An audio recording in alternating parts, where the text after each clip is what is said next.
We're going to get into some Oakland A's. That is beyond an A-plus setup, and you can see that setup on his YouTube channel Yeah, at what Brody are you Brazil. mixing over there, big dog? You want to see? I can change cameras. Ooh, look at that! Wow. Real fancy Oh, out here. my Yeah, goodness. You know what's Uh-oh. crazy? I got into the home studio game well before the pandemic, but boy, it came in handy in 2020. I did a full season of A's baseball from my house. It's awesome.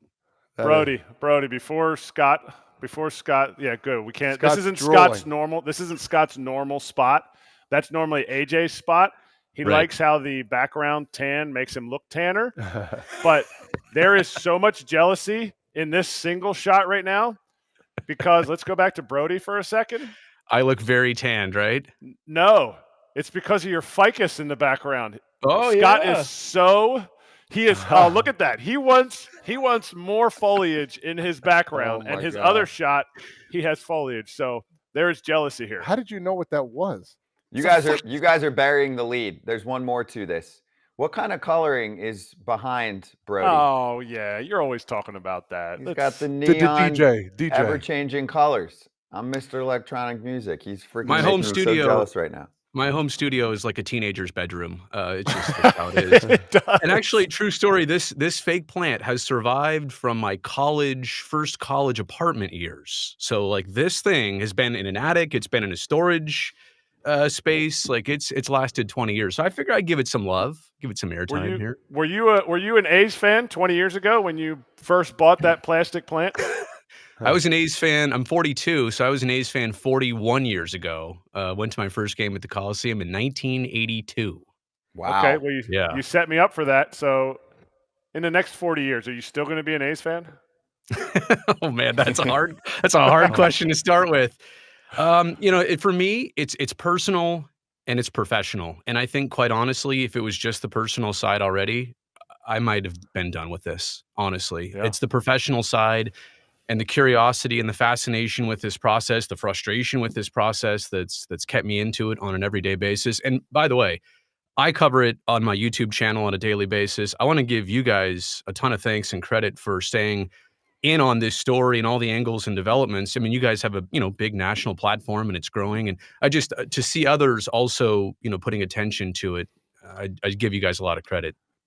So what are Thank we you, missing? Brody. We appreciate that. Yeah, go ahead, Kratz. What are we missing? I appreciate you saying that because being on this show, being a ex-player, being on the East Coast, I will admit I am so ignorant to this topic until we started doing this show in March because all I've ever watched is the networks and the media outlets that really don't they do whatever they can to not disseminate any of the Oakland A's. So all that I've learned in the last year, 10 months that we've been on this show, I feel like I'm still missing things because I'm not out there. So what are we missing? The devil is in the details. And I think the national media, it's not their fault, but they have so much to focus on. And actually, like when I was out in Nashville at winter meetings, I guess about a month ago, and talking to the Matt Vasgersians of the world and John Morosi's, and I'm trying to get their take and say, well, what is the national perspective? How do you guys see this? And they're like, well, obviously people love Vegas. They love the idea of anybody going to Vegas, like a vacation or a baseball team. It doesn't matter to them. But then when we actually start to get into the weeds and all of the kind of the loose ends that exist about this plan, this process, I don't think anybody's here to say, and I know, Scott, you've talked about it on this show, nobody is overwhelmingly against the idea of Major League Baseball in Las Vegas. It's just that under these circumstances, with these plans and this process, and in a situation where it's time to show the math, like we literally have baseball and the owners unanimously approving this relocation. And I thought, at least on November 16th, that, okay, here the details would all spill out. They'd all become public. We still don't know how they're going to put a ballpark on 9 acres in the back parking lot of the Tropicana Hotel. We still don't know how they really are going to rely on tourists to sell out the stadium for projected 30 straight years. I kid you not, 30 straight years of sellouts. They don't have an interim home of 3 seasons after this upcoming one at the Coliseum. There's no language of private financing, how that's going to work, cost overruns. Like nobody just has $1.2 billion sitting on a table ready to go. And then last but not least, the whole media market size. I mean, you guys know baseball's in a weird spot already with RSNs and the rights deals. And they're going from one of the, top 5, 7 markets in the country to 40. So anyway, to sum it all up, and I think fans in Oakland, they're already frustrated enough by potentially losing their baseball team. But when you lose it under those circumstances and so many questions that don't have answers, I think that's the toughest part to take right now. Here's the speculation part that's going around, the funding. Like where is that money coming from? And it doesn't seem like anything's going on with that now, because the money is always talks at the end of the day. Like there's no design coming in. Like where are they at with these next steps, if you know anything? I know nothing. It's $380 million of public funding, but even that has some structure to it. It's tied to that site. Like if the A's all of a sudden wanted to change sites again, you realize the Tropicana site's not even their first, not even their first location in Las Vegas. That was a whole thing when it initially came out. But John Fisher, obviously part of the Gap family, and he has money. His family has money. They're tied into banks, and there might be a loan. But this is also a really bad time to take out a loan with interest rates being what they are. And cost overruns, I mean, it's spelled out as $1.5 billion. That's why people want to see these renderings. Can you actually do something Vegas caliber that, competes with the Sphere? It competes with all the other Vegas amenities and entertainment. Can you really do it for $1.5 billion? Because even when they built the football stadium down there, it turned out to be closer to $2 billion. So there are so many questions, and you're right, the money part of it, the public part is spelled out in a lot of ways that happened this past summer, but the private part has no details, just like there's no renderings, just like there's really no information. So I try and communicate the best I can, but most of my communication is in the form of, here are the questions that don't have any answers. Yeah, and it's a super small chunk of real estate, I mean, I appreciate you, pointing out how we have tried to keep this story in the national sphere. We bring it up to other players, even kind of random players, which I'll get to. I have a question on that front for you, but there's been jokes from people like, they're just not going to have an outfield there. Like, it's a tight space. That's why everyone's dying to see what this all looks like, because the initial sketches weren't the real sketches. That's what we're referring to for fans. That's that are another not thing, completely right? In the loop here, right? So those initial sketches, and I don't know if this has been the case in the past, but those initial sketches were just kind of marketing material to show what things could look like, but they weren't real. Even more than marketing material, they were debuted on May 25th, which was the same day, the very last day the A's could submit their request for public funding in the Nevada legislative session. So the request for money came as the same day that the renderings came out, right? 60 days later, I kid you not, from May 25th to July 25th. On July 25th, it was published in the Las Vegas Review-Journal saying that the A's were not even operating on those renderings anymore, that they were just kind of a placeholder. You could wad those up because the renderings will look nothing like what the ballpark actually does. By the way, those renderings highly criticized because the site is 35 acres. And if you look at those pictures, the ballpark takes up like half the site. That's not 9 acres. So again, a lot of this has been misleading in that sense of the renderings, and also to get that push through in the public financing. Of course, the politicians, and they loved what they saw in those renderings, and then all of a sudden those renderings don't mean anything. So when the real renderings come out, right, that everybody's expecting, and I know we'll get into that, everybody's curious about what is the accuracy level of these new real renderings.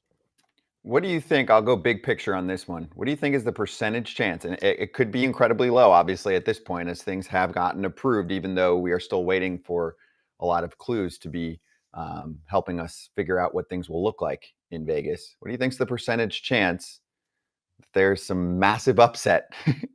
Funding's not there, something pops up, right? I know there's been that union battle from the teachers. It doesn't look like that's going to surface into anything. Percentage chance that the Oakland A's somehow pull off an upset and remain in Oakland.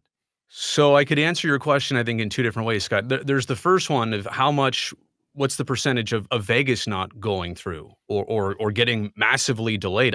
I think they're right now, and as time goes on and they cannot produce renderings and they cannot produce details, I think that percentage is ticking up. Is it 20, 30%? Possibly, but that's one side of it. The other side of it is, what's the possibility that something gets upset in Vegas and that means they stay in Oakland?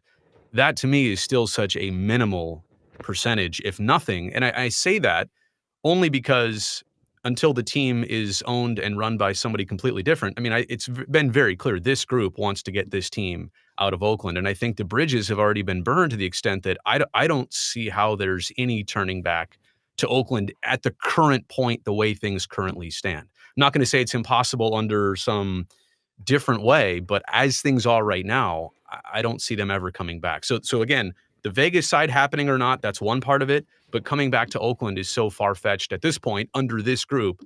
I think that's near nothing. How far? You said the bridge is burned. How far did that fire burn? Has it burned the entire Northern California, all the sites? Because before it was San Jose was talked about, and then there was like right refusals. Have they Right. burned all their goodwill in?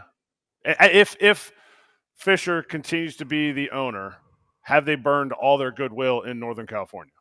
I think that certainly the fan response and the public response is not great right now based on just how long this process has gone on. It's almost like, guys, if this were a done deal and it was all set and they just moved on and overnight it was done, the public would move on. But because there's so many things that make you say, wait, this isn't actually done, this may not happen, why can't you just get on with it? I'm not here to speak for the city of Oakland, the mayor's office, Alameda County. I do think that they would still negotiate. They would still try and make things happen. Those other sites you talk about, they're probably all done with. It would really be down to Oakland at the current Coliseum site, which is literally ready to go. Challenge is the A's are finishing off their purchase of 50% of that Coliseum land. So they own half of it with the city of Oakland. That's going to be interesting. And then the other site is Howard Terminal. It's 55 acres. It's got basically all the approvals that it needs. The Port of Oakland wants to move forward on it. The city of Oakland wants to move forward on it. They have $600 million of infrastructure money all lined up from state and federal grants. So to answer your question, like the opportunities still exist in Oakland. They've just got to get somebody interested in actually pursuing it and not turning away from the negotiations that were so very close back in April. All right, so here we are, February 5th. You've been through this entire drama. You kind of hit on it a little bit right there. Would it have just been better if they had done what the Baltimore football team had done and said, pack it up in the middle of the night and a clandestine, just nobody knows about it, secret, hey, we moved to Vegas, neat story, here we go. Would that have been better or would that have been more scarring? Usually, I think when you're trying to pull a fast one, isn't the key part of that pulling a fast one? This is not fast. No, and that's the point. Is like the longer this drags on, the more details, the more time exists for idiots like myself to wait a second, what? That can't be right. And so again, I think, and let me be very clear about this. You know, people in Oakland are so convinced, based on what they know and the plans that have been laid out, they're so convinced that someday they will be proven right, and that Oakland was a better option, and that there were opportunities here, and that Las Vegas still has a lot of questions. I'm not saying Las Vegas is impossible. It's kind of like what Paul Sewald said on your guys' show not too long ago, that just under these circumstances, I'm not exactly sure how that's going to work out. But nobody in Oakland wants to say, I told you so, in 7 years when they also just lost their team. There's going to be no reward in saying, yep, I was right, but oh yeah, we lost the team. Oh, okay, Top Father. Wait, I got a quick one on Sewald, if I can, just a follow up here. So I think all as a unit on FT said, like you're saying, Vegas, I think, can house a team. Here's the problem I have. This is not the right organization to do that. There's been so many mistakes made. I think you need a fresh group that comes in and does that. And so playing off of what the Sewald conversation went into is that we asked a guy who's from Vegas about branding. Do you think that this team should be called the Vegas A's? Because it seems like they are so firm on that and think that the brand of the A's will help them. Decisions are all made for money, especially in our sport, right? This isn't just an Oakland thing. Like MLB is a money-hungry group. That's no secret. This is a business, okay? So the decisions are made because they say, Brody, we're going to be the A's. That'll make us more money, that branding, right? They'll still be Oakland fans. I think they're fucking wrong. I think that they should be called the Vegas something else. and that will feel like it's a fresher, new thing in Oakland, or in Vegas, I should say, for the fan base, even if it isn't a different organization. And I know they were even fighting with the city already about that, where Oakland, the city, wants to keep the name the A's in case they ever get a new team. Why are they so obsessed with keeping that name? I think that's a massive mistake. I think actually, Scott, as much as we agree that baseball's about money, I actually think that they are trying to connect themselves to history and something that's existed. And I think, I mean, the A's name dates back to literally, 1901. I actually think it's more of a preservation of history that they're worried about, not only moving this team, but then eliminating a name that's been around for 120 plus years. Again, that's my instinct on this, because you're right. What is the benefit of keeping the A's name in Las Vegas? I also, last night when we were texting, by the way, I covered the San Jose Sharks. I do the same thing, their pre and post game show. And so I've watched the Vegas Golden Knights emerge in the last 6-7 years. And that's the one thing about every time I've been to Vegas, it's very clear they love that team because it's theirs. It was given to them. It was an expansion team. They got so fortunate with their draft. By the way, they are not the prototypical expansion team by any means. They've already won a Stanley Cup in 6 years. They've been there twice to the final in 6 years.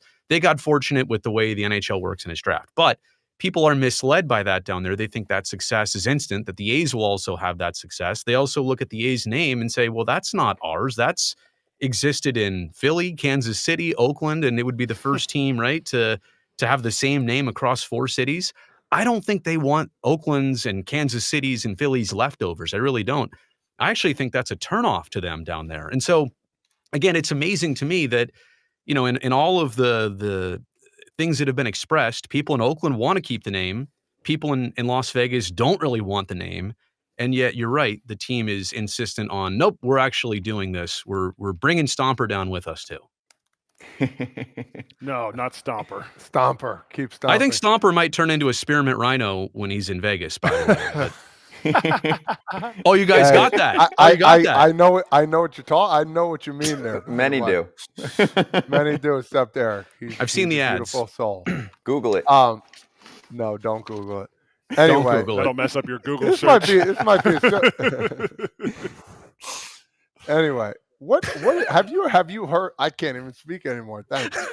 Have you heard what they're going to do with the stadium if they do leave? Is it going to stay up? Like, have you heard anything about that? Are they going to try and do something with it? Yeah, there's plans. They've got a group that wants to develop the 120 acres of the Coliseum site. The problem is the county of Alameda and the city of Oakland used to own the Coliseum land and complex 50/50. The county, a handful of years ago, made a sweetheart deal and sale to the A's to buy 50% of the land. And the A's just got called out on if there's a relocation. They owe all the rest of the money, which apparently they're paying up by the month of May. So by May, the Oakland A's will own 50% of the Coliseum land that they are vacating and want no part of in terms of their future there. That presents, to me, a huge complication. The city of Oakland, they want to move forward with it's valuable land, guys. It's in the middle of our very built out Bay Area. I mean, it's got its own BART train stop right there. It's right off Interstate 880. So it is such a valuable piece of land for something, and yet the A's are going to own 50% of it. And the mayor has already said that she's worried about the A's kind of sabotaging it and holding Oakland hostage by owning half of it. Again, those are her words. I don't know what their interest is, but it's having a bad relationship already between the two, and then they co-own it together.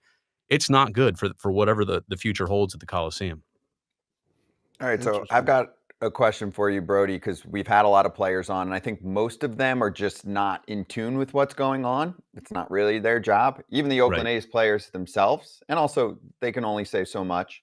But I give them credit because they don't want to go all out sometimes if they don't understand what's going on with the situation. So I feel like we've at least been trying to help enlighten some of them, because they'll be like, oh, they couldn't work it out. And we're like, it's much more complicated than that. So I wanted to ask you about a guy who grew up an A's fan in the area, right? So CC Sabathius said in November, it hurts me that we can't get a facility that can house professional athletes where they can play at the highest level. Now he works for the league now. He works on the owner side. So he's said, he's been in the meetings about the relocation. And he just said it's been hard trying to get a stadium, growing up there as a fan, going to the same stadium as a kid. He just said, I mean, it's not feasible. Playing in that stadium is not fair. We need a new place to watch a baseball game and enjoy baseball. So he was pretty understanding and not critical of it. I think we can all infer at least partially why he would be on the side that he's on. But does it disappoint you when a player like that could be on the side of a rallying cry to say, no, this is possible?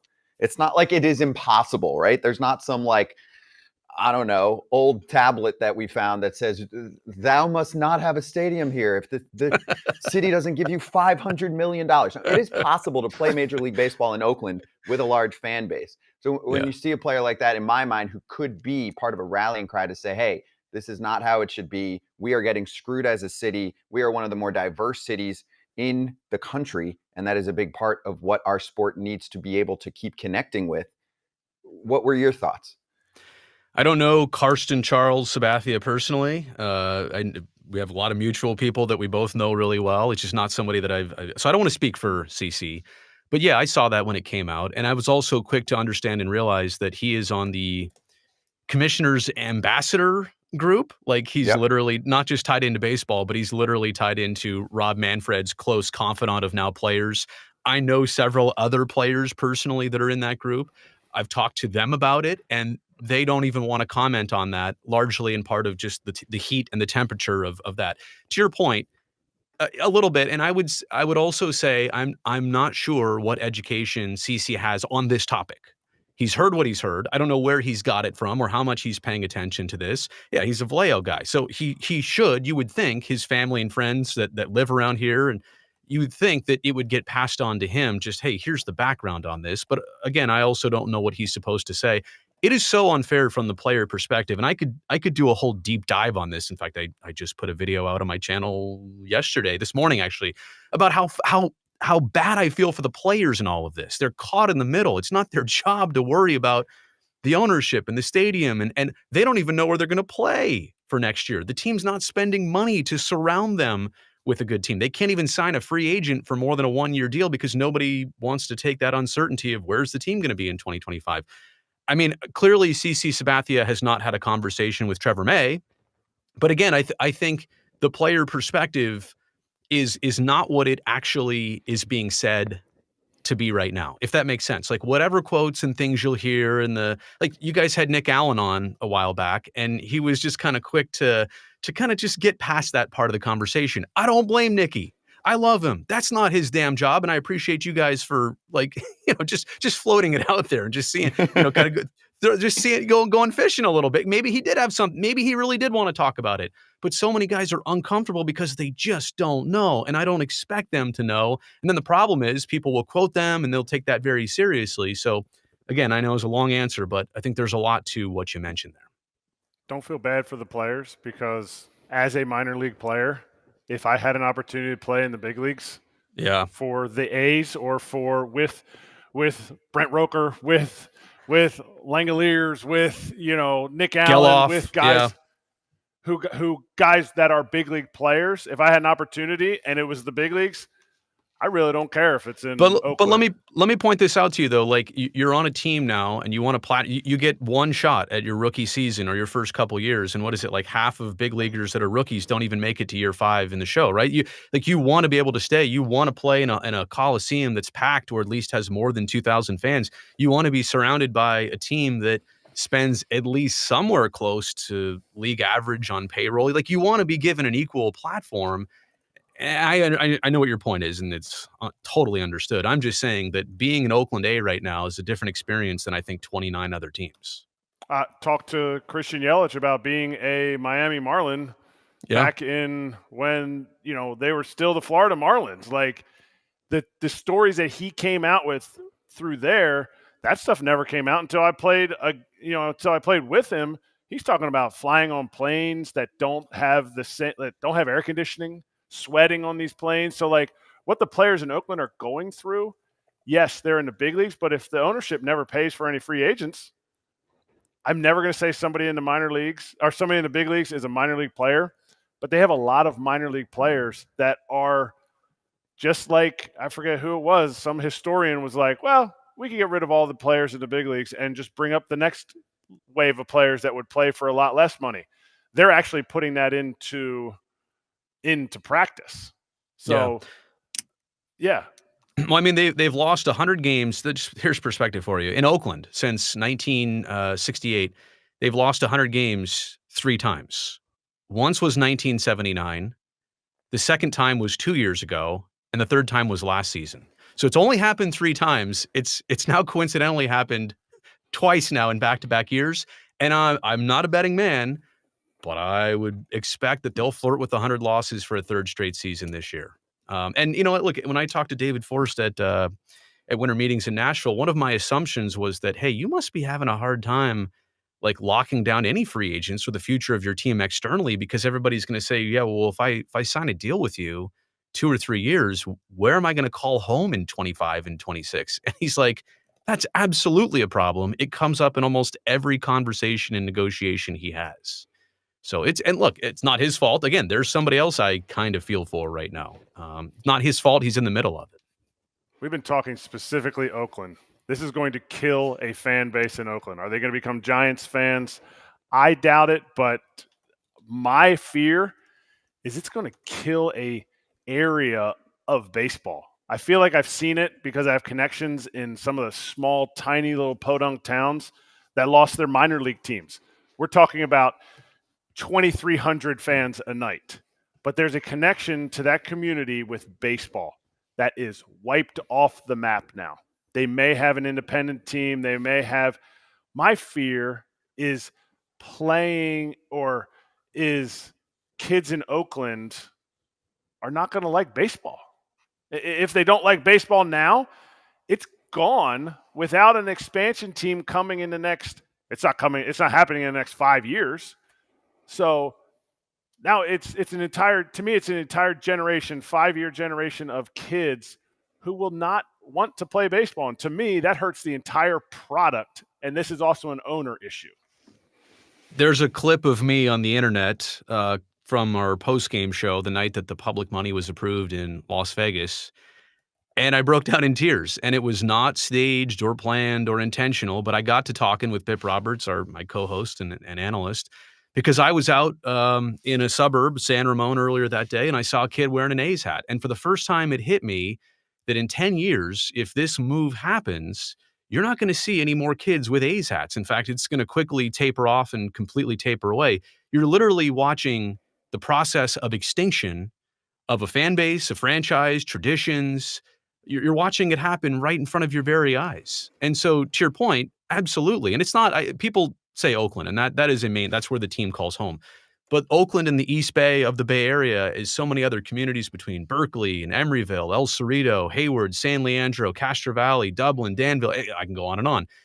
But it's a whole huge region. It would be a big populated area in other parts of the country.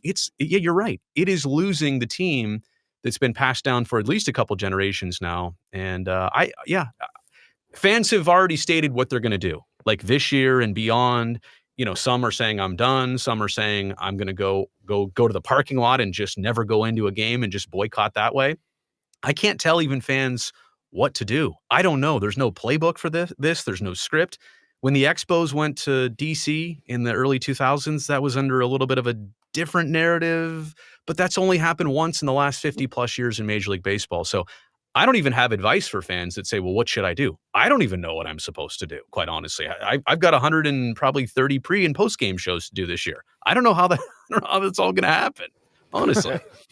You know what the advice is going to be for most people? Well, what are you doing? There's the 49ers and the Golden State Warriors. They're freaking awesome teams and clearly pretty well-run franchises. Just go to other sports, even if it costs you more per ticket, right? Here's a personal conflict I have. My dude is Bob Melvin. I love Bob Melvin. I met him, obviously, in his 10 plus seasons here in Oakland. Our dog here at home is named Melvin. So like I'm looking across the bay right now, and I've always paid attention to the Giants. Who I cover and who I work for doesn't entirely define me. I went to Candlestick Park growing up. It's none of that. But like I'm all of a sudden kind of interested in what those guys are doing this year, Ohtani or not, if that makes sense. But you should be. Yeah. Well, and I think a lot of A's fans are looking over and going, well, if this is it, I still love baseball. So we'll see. And again, I can't speak for everybody, but It's so early. I say it's early. It's not early. It's late in this process. But there's so much dust in the air. People don't exactly know what they're going to do with their fandom. But I will say this: the departure of a team, the way they're doing it, the fashion they're doing it. If it were done in a different way, if it was just business, I think it might have a different taste in the mouth. Like when the Warriors went across the bay to San Francisco. Granted, they left Oakland, but they were from San Francisco. That's originally where they landed when they came out here for the very first time. Plus, San Francisco never had an arena. They're 7 miles as the crow flies away from Oakland. Not great, but not a big deal. This one, totally different, and it's played out totally different. Your dog's name is Melvin? Labrador Retriever. He's 9 years old. That is like a 9 out of 10 name for a dog. But my wife was. You could have gone with Bomel. Like that might have been the coolest name ever, Bomel, and it would have been still after your hero. I have the text thread of me and my wife. I screenshotted it from whatever 9-10 years ago. We were having that. We wanted to name him after somebody A's related, and she's like, Melvin sounds like an old man. I was like, that's the best part of it. But here's the greatest part. When I used to show up to the Coliseum, people would say, "Hey, how's it going? Like, how's your day been?" "That's great. I've already walked Melvin. I've picked up Melvin's poop. I've told Melvin he's a good boy." And they're like, "What? Oh, the dog." So I like that. Hey, by the way, it just gets me thinking. This is a reverse San Diego situation. You know, the Chargers leave San Diego. The Padres invest more in their ball club, and not just on the field. They just invested more in everything around San Diego baseball. And the Padres are the talk of the town, and that is a fact. This is the reverse situation where it's like, hey, if you're a big sports fan, especially if you're not playing baseball and you're 40 years old, but you got some disposable income, like you're just moving on. You're not gonna go to Vegas every other weekend to watch the A's and shed a tear. So my last question is, because you are covering this team on the field, like where are we at? Do you think this team, even when they move to Vegas, will spend money and become a legitimate franchise again? Because even when they had like their last set of mini glory days, the Olsen Chapman type era, obviously we're looking at a team that was well built, but still didn't spend to actually put them over the top. Do you think they'll ever be a franchise like that, given the way that they've run? Like, hey, we tank for years, we get to this point, and I'm not telling them to be the Yankees, the Mets, or the Padres, but to at least be, in the mid-market range to be a World Series contender, like Arizona, right? The Diamondbacks will push in when they've got their chance. It's funny you mentioned San Diego. First off, I just want to address that because we were there for winter meetings 2 years ago, and just kind of walking around Petco Park again, it made me realize that if the Padres didn't build a new stadium and they were still playing, I call it Jack Murphy still, whatever it was at the end, but if they didn't get away from there and get to something new, they probably also would have moved. And here was San Diego that put a brand new ballpark in kind of an underutilized warehouse district, well, right next to the gas lamp, which, great place to be, by the way. They took advantage. They are an identical situation of what Oakland was, or what Oakland could be, like with Howard Terminal. Use an area that people would love to come visit. But to your point, the difference is what the Padres have done in the last, handful of years here, spending extreme amounts. But even before that, getting a good crowd because they paid for a good product, an interesting team that you go out and love to see. Here's the thing about the A's. They are so far off the average MLB payroll per season. Like they were $100 million below the league average this past year. They're the only team in baseball that's never had a $100 million team payroll. They're one of 3 teams with the Royals and White Sox that have never given out a $100 million player contract. Eric Chavez had the biggest player contract early 2000s. Point being that they have so much money they would have to spend in their first decade of Las Vegas, an additional $1 billion just to get to league average of payroll. So if there's already questions about, hey, the stadium costs this and, there's challenges there, paying for players is going to be a whole nother can of worms that nobody has really even gotten into yet. It sparked my interest and when Scott said about Olsen and Chapman and that crew that they had, I know for a fact that they offered Matt Chapman 7+ years over $75 million. what would have happened if he would have signed that? Would this kind of stuff have happened? Were those guys not accepting those extensions because they didn't like it, or because they already saw this kind of thing coming down the road? If you had Matt Chapman for 7 years, and that year was his 2019 All-Star season, he's still on this team. Maybe they keep Olsen around. Maybe they're not giving away Frankie Montas. Maybe they're not, those kinds of things. Is this still happening, or was this going to happen irrelevant to any of that stuff? I think the quick answer is they all saw the writing on the wall, and that they were not going to ever get the deals in Oakland that they could get elsewhere. That being said, those guys you mentioned, Matt Chapman, Matt Olson, Marcus Semien, Mark Canha, Liam Hendricks, those guys loved Oakland. There is still a text thread that exists between Oakland players from the 2018, 19, 20 vintage.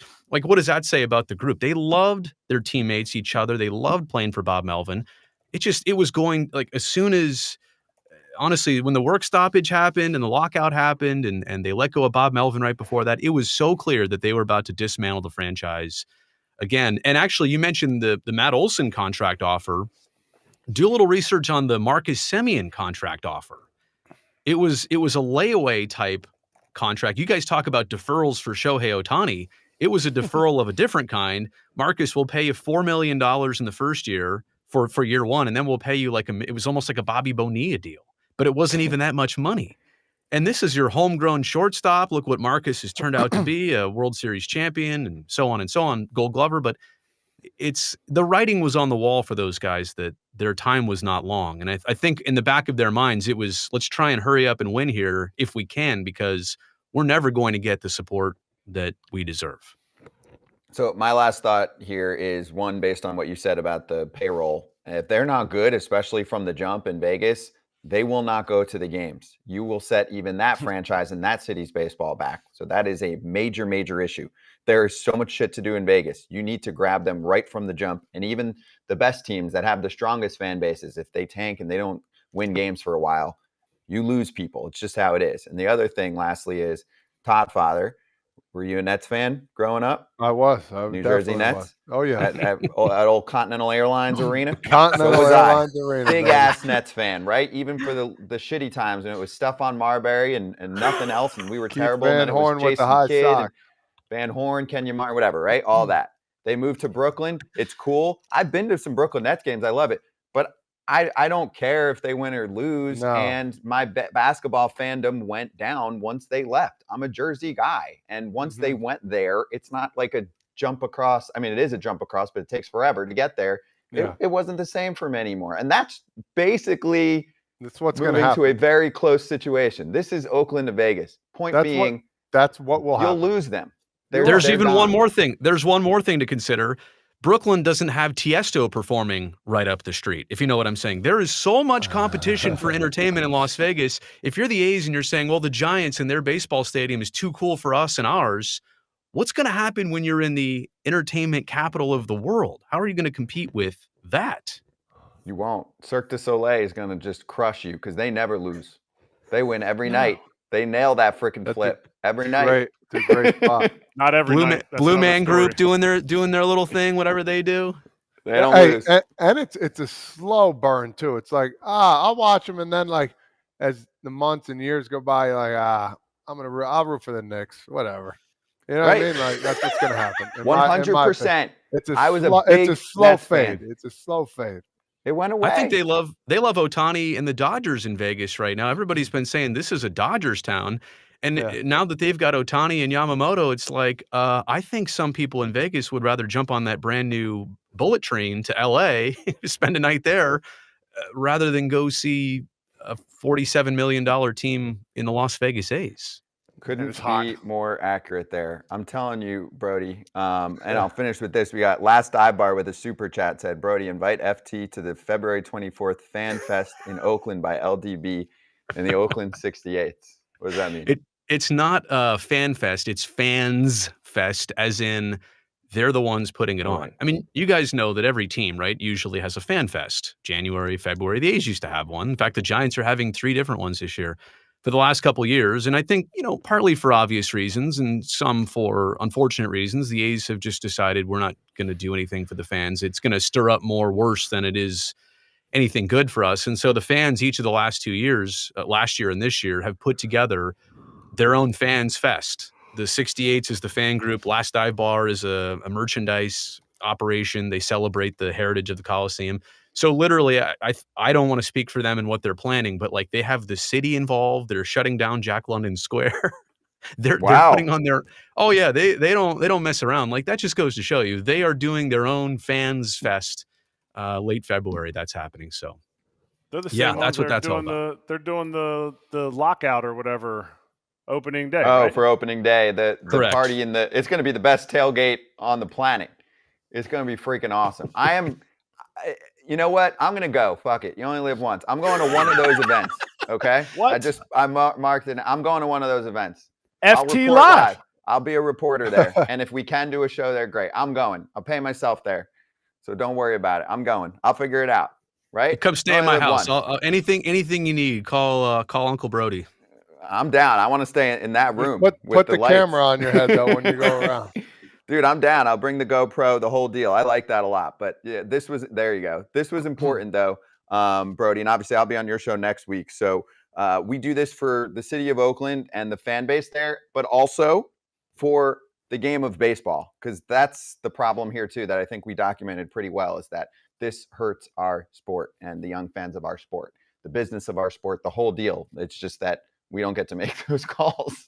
Yeah, no, it's been tragic. It's been traumatic. I'm not even kidding, guys. I mean, I've lost a lot of sleep since April when all this kind of came out. And the personal side, the professional side, this has been rough. I know some people with the A's say it's been rough on them. It's been rough on the fans, and everybody surrounding the operation. Well, Brody, we'll talk about it more next week, dude. You're a star. Really appreciate you coming on, especially with the rendering news coming out, or really the lack of news. So you can follow Brody at BrodyNBCS, and definitely check out his YouTube channel at Brody Brazil. Obviously, for all the pretty background and the whole deal. What do you got? You got last word? I just want to say I love what you guys do, and I've been an early subscriber. I watch you guys all the time. So when I got the invite, usually I'm like, okay, I'll do it. This one I was excited about doing. So thank you for the opportunity. Thank you. I hope it lived up to expectations, because I think we had you for like 35, 40 minutes, but it flew by. Cruising, it's all good. So, man, appreciate it. We have a fan. Yes, we have a fan. We have a sub. One of those subs is real. Cheers, Brody. I'll talk to you next week, dude. Thanks, guys. See ya. Thank you. Good stuff.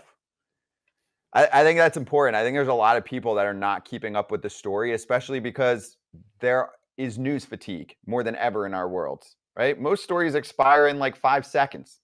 And some people are like, oh, yeah, I forgot the A's are moving to Vegas. I'm like, yeah, that's still kind of happening, and it's an ongoing saga. So as you can see, Brody's not just a pretty background. He's also got a lot of good information. He's got some clout. Yeah. Been talking about bringing him on for a minute.